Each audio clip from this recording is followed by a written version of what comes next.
What's up guys, welcome back to Live Freestyle. अहिले मेरो speed 112 kph छ. Today I am starting 90 day challenge. 90 day challenge भन्नुपर्दा goal एकदम simple छ. 112 kph to 120 kph touch गर्ने. Speed बढाउने भन्दा पहिला एउटा क्वेशनको एन्सर खोज्नुपर्छ. Why I am still stuck at 112 kph?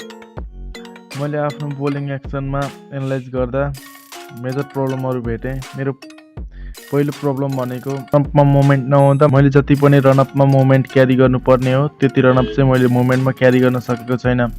र सेकेन्ड मेरो मिस्टेक भनेको मेरो फ्रन्ट लेग ब्रेस हुँदैन. मति हुनुपर्ने त्यति चाहिँ मेरो फ्रन्ट लेग ब्रेस हुँदैन ल्यान्डिङको समयमा.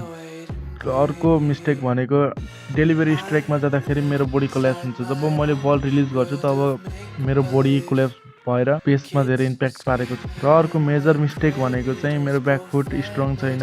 सो अरू मिस्टेकहरू पनि छन्. मलाई लाग्छ यी मेजर मिस्टेकहरूले गर्दा मैले ट्रेनिङ त गरेँ तर स्मार्ट तरिकाले गरिनँ. I will focus in my bowling mechanics, fitness, strength and speed. अब गोल एकदम सिम्पल छ. 112 to 120 kph टच गर्ने. पुग्छु पुग्दैन I honestly don't know, but one thing is for sure, म आफ्नो फुल एफोर्ट दिनेछु.